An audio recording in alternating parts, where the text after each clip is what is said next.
Clean up, everybody do your part. Oh hey everyone, Mr. Etzel here, Cuyahoga Creek Middle School Foods class. I'm just getting everything cleaned up before I start in on today's cookie recipe. Today's cookie recipe is very special to me. It's from my grandmother, passed down to my mother, who passed it down to me, and today I'm going to pass it down to you. But first, you need to make sure that you wash your hands, clean your area, and make sure there's an adult helping you. Let's get started.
Alright, really excited to start making some cookies. Well, let's go over some basic equipment you're going to need for the creaming process. Now I'm using a large wooden bowl. I like to use wood, especially when I'm making cookies at home, because you're going to be doing a lot of creaming. You're going to be hitting the sides of the bowl a lot, and I much prefer the sound of wood to the sound of, hitting glass bowls. So if you have a wooden bowl at home, I recommend that. You can use plastic as well, or a glass bowl.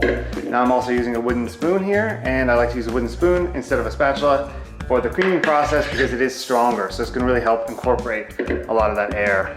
Let's go ahead and get started. So I'm going to take my 1 cup of Crisco. Now if you buy Crisco in the stick, it's essentially 1 stick of Crisco. Crisco they also sell in the containers, so you would have to measure that out. And this is butter flavor. So as I mentioned in our class time, Crisco is 100% fat, whereas something like butter has milk, which has proteins and the sugar lactose and a little bit of fat, so it's a lot different. Now I'm gonna kind of break this up a little bit with my spoon. I'm gonna spend about 1 minute doing this.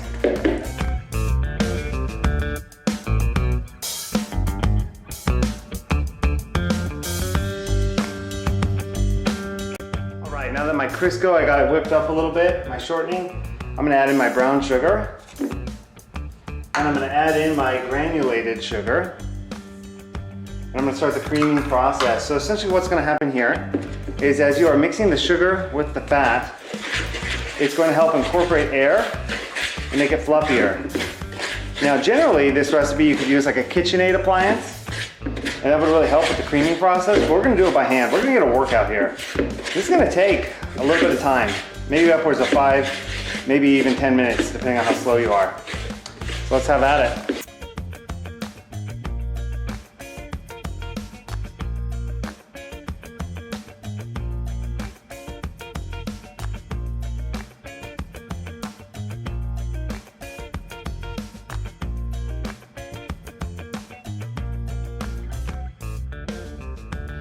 At this time, we're going to start incorporating the eggs, the water, and the vanilla. So before we incorporate the eggs, let's bring our eggs over here. Now remember, we have 2 whole eggs and 1 egg white.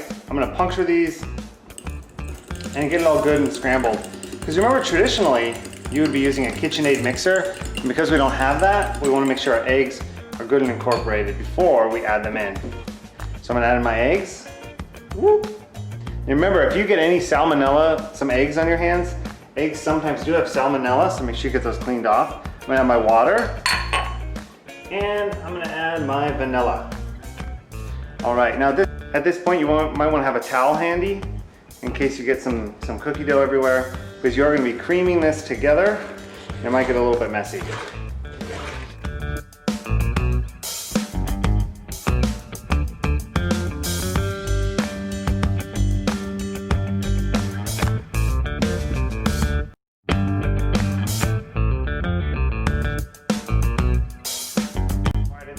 We're going to mix our dry ingredients and then add the dry ingredients into the wet ingredients. So I'm going to set this aside, and I have my flour over here. Now I'm a big fan of mixing the dry ingredients separately and getting them all thoroughly mixed together. So I have my salt there, I've got my cream of tartar, and I've got my baking soda. Now I'm going to take a whisk just to make sure everything gets thoroughly incorporated with my dry ingredients, especially because we're mixing everything by hand. You're not going to get that universality of your ingredients as you would in a KitchenAid, you know, with the machine doing everything. Because we're going to do it by hand, right? This is the old-fashioned way. This is the way, you know, my grandmother did it, and she showed my mother how to do it, and they showed me how to do this as well. So this Snickerdoodle cookie goes all the way back in my family, and I think you're going to enjoy it as well. So at this time, we're ready to put our dry ingredients into our wet ingredients. But first, let's get rid of our tools. Okay, you're not going to need this, so I'm going to set the whisk aside. And also, we are done with our wooden spoon. We're going to use a spatula. Now the spatula is great for cleaning tools, you know, getting all that cookie dough off, as well as we can use this, you know, to scrape the sides of the bowl. So I'm going to set this down on a towel so I don't get it on my table. And next, I'm going to incorporate my dry ingredients into my wet. I'm going to do this a little bit at a time, so about 1/3. And we're going to use kind of a folding method to stir, where I go from the outside in. Now, the reason why I take it easy when I'm stirring, you don't want to be like too vigorous, is because with flour is made of wheat, and there's some molecules in there that when they attach to moisture, it will start to develop gluten. And that's going to be great for our cookies to kind of give it a chewy texture. But let's say you spent, you know, 10 to 15 minutes doing this and you did it really vigorously, you would develop that gluten complex, and your cookies would be super chewy and probably not what you want. So as you can see, that's incorporated, so I'm going to add a little bit more. We've got another 1/3. Oops. And I'm just going to stir gently.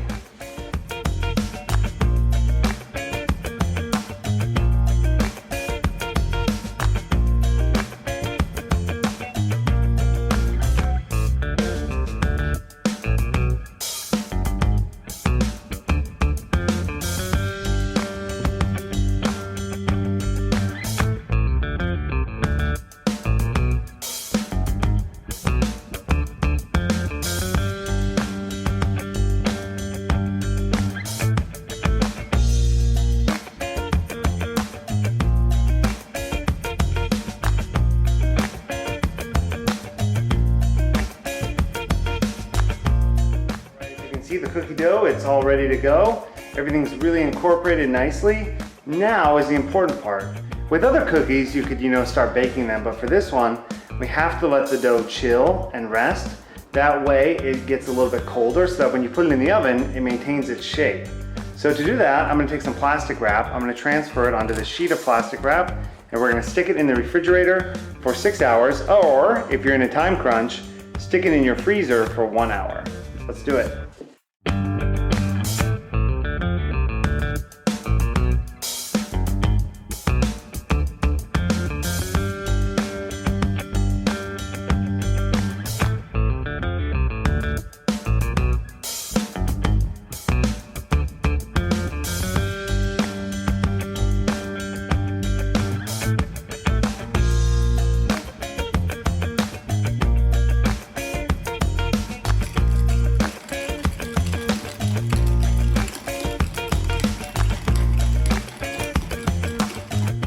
Alright, so I got my cookie dough here. It was chilling in the freezer for 1.5 hours. And again, you can let yours chill for a little longer. You can chill it up to a day, you know, in your refrigerator. Totally up to what you want to do, but the freezer will chill it faster. How you know it's ready is it just kind of feels firm to the touch and it's cold. So let's get started.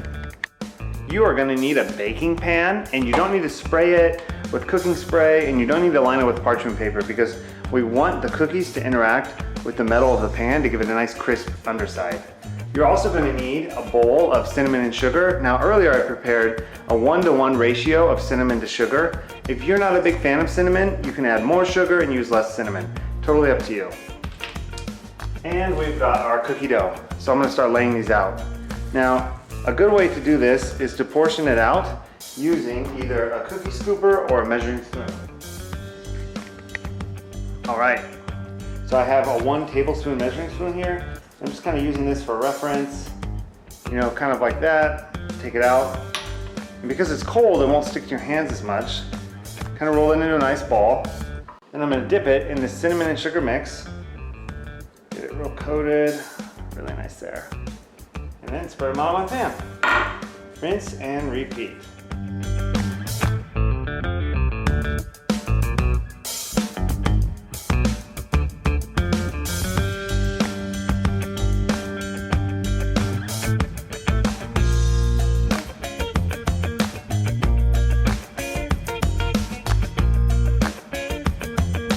This time, I think it's important to point out, please only bake 1 pan at a time. If you do multiple pans at the same time, you might end up with some of the cookies are not done in the middle, you know, because the air in the oven has to get around the cookies to ensure an even bake. So I only recommend baking 1 pan of cookies at a time.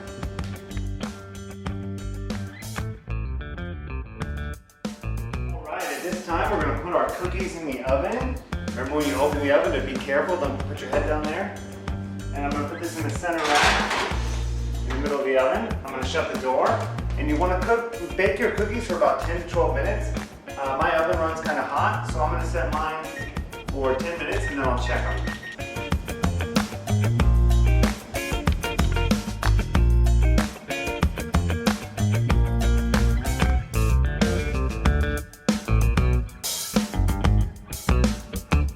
Alright, that sounds like my cookies are ready. Super excited to see how they turned out. Make sure you have your oven mitts. You don't want to burn your hands before you eat your cookies. And remember, when you open your oven, give it some time for the hot air to clear out before you bend down and pick up your cookies.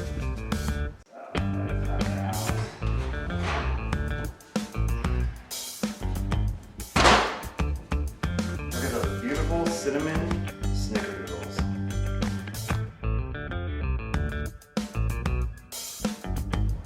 So our Snickerdoodles are cooling nicely here on the pan. We want to let them cool continuously on the pan for about 3 to 4 minutes, and after that you will move them here to the cooling rack. They've been relaxing here, these cookies, on the cookie sheet, so now we're going to move them onto the cooling rack. Let's take a look. Yeah, it's a nice and crispy on the bottom.